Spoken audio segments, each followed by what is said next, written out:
Kristen Cooley was giving me a very tough time about not having any props with me for this talk.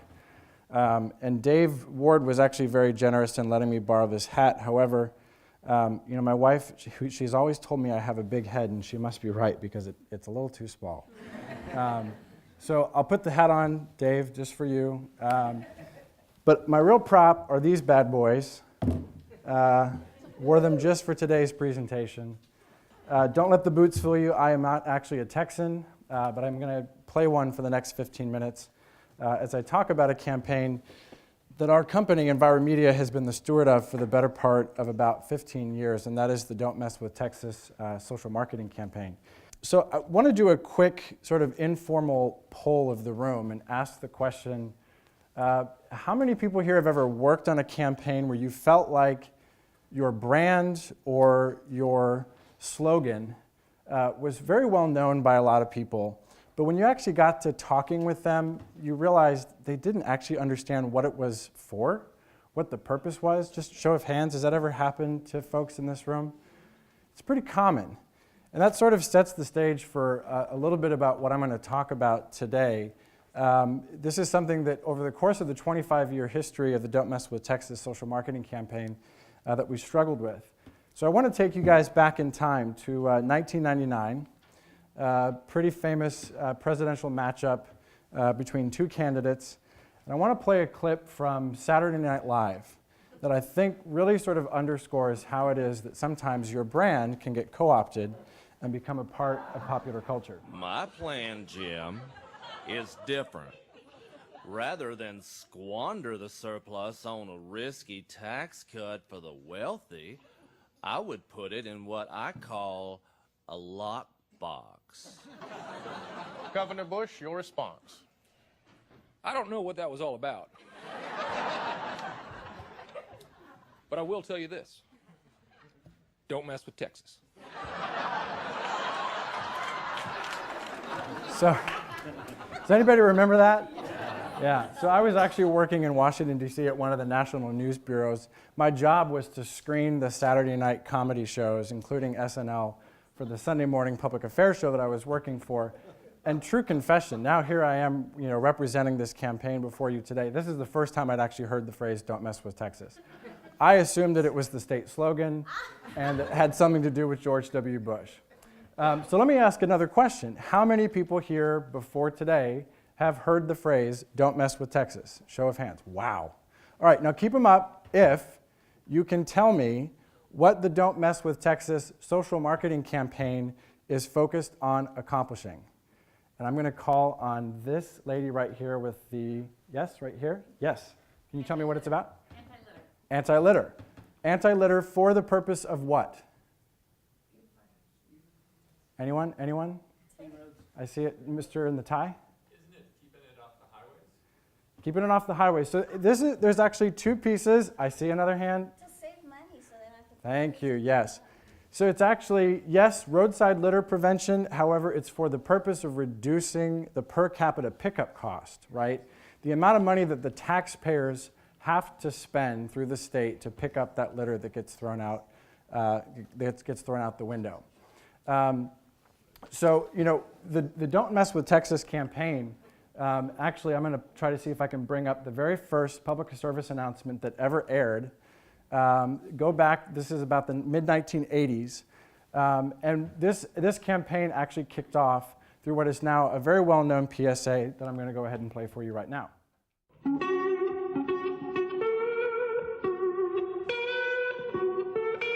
Each year, we spend over $20 million picking up trash along our Texas highways.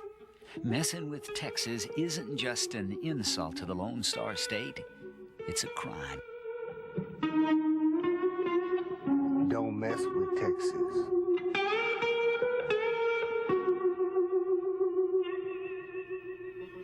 Now, I may not be a Texan, but I do love me some Stevie Ray. So, very well-known ad that really put this campaign on the map. If you're a Texan, you're very familiar with this.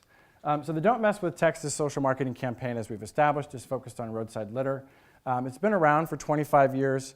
And interestingly, actually in 2006 was voted America's favorite slogan, ahead of things like Nike's Just Do It, and another very famous campaign that most of us know, Got Milk.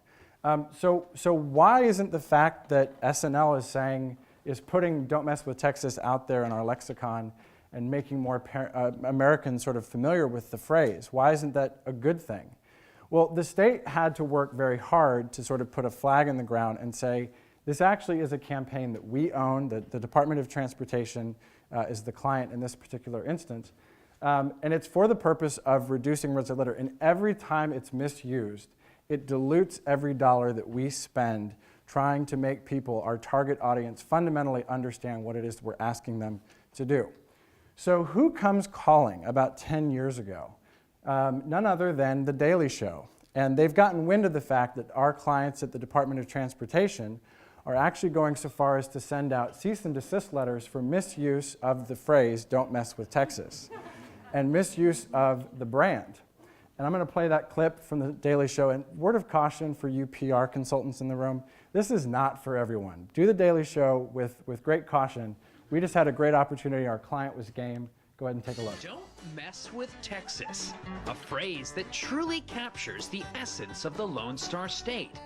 But what does it really mean? The Don't Mess with Texas slogan was created to help the Department of Transportation do something about the growing litter problem along our highways.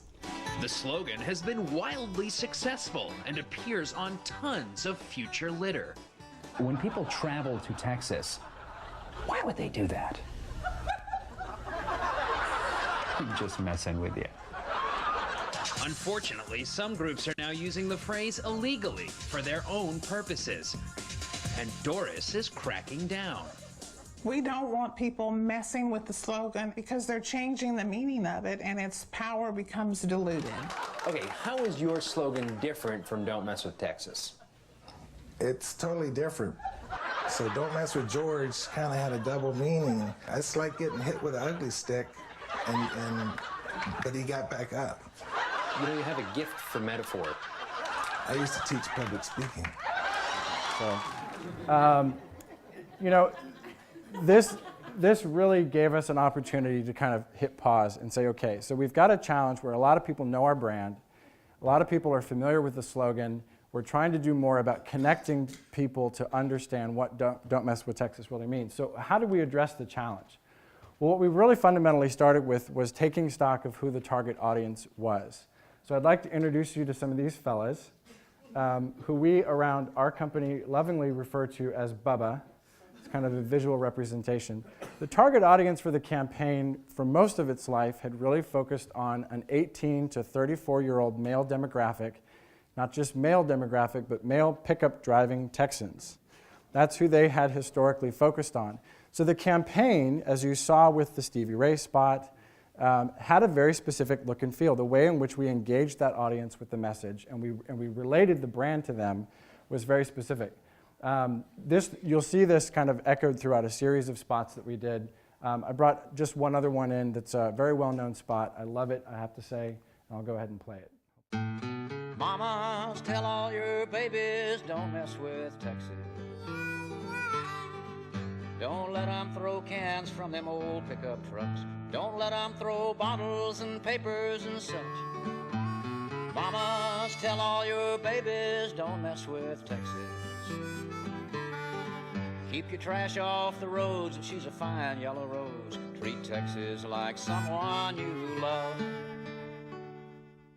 I love that last line, treat Texas like someone you love. So the campaign strategy was wrapped around this idea of state pride, right? Asking Texans, asking Bubba, why would you litter on something that you're so proud of? And having spent, believe me, having spent a lot of time working down in our Austin office, Texans are uniquely proud of their state. So it works very well for Texas. Don't Mess with Texas is not a slogan that would work in most other parts of the country, very specific to Texas. But one of the things we had an opportunity to do when we took over the campaign in 1998 was we actually convinced the client to do research for the very first time. And we said, we really want to understand more about who the worst offenders are, right? Bubba historically has been your target audience, but we want to go out and we want to do some research. And what we found was that the target audience, the worst offenders, the people who were actually committing litter violations, it wasn't actually Bubba. Okay, the actual age demographic was about 16 to 24. And what was most interesting to us, and specifically most interesting for the client, was it wasn't just men, right? We actually got people through this research study we did to admit for the first time to littering, and it included women as well. So suddenly we had this opportunity where we got to take a very different approach to the media campaign, and we had a chance to really sort of take stock of, okay, if it's not Bubba, we're now reaching men and women, and it's a younger demographic, we had to have a different look and feel. So this is what the ads started to look like.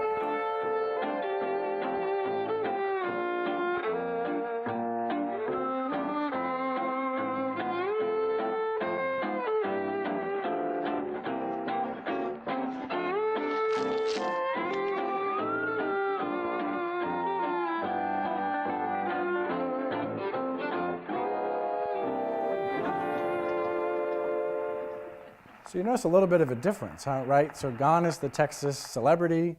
And for those of you that saw the tag at the end, if your mother were Texas, this was actually one of a series of about 5 spots that we did that used that sort of theme. And we tweaked it slightly. If your girlfriend were Texas, if your boyfriend were Texas, if your wife were Texas, that was a very popular one, would you still litter?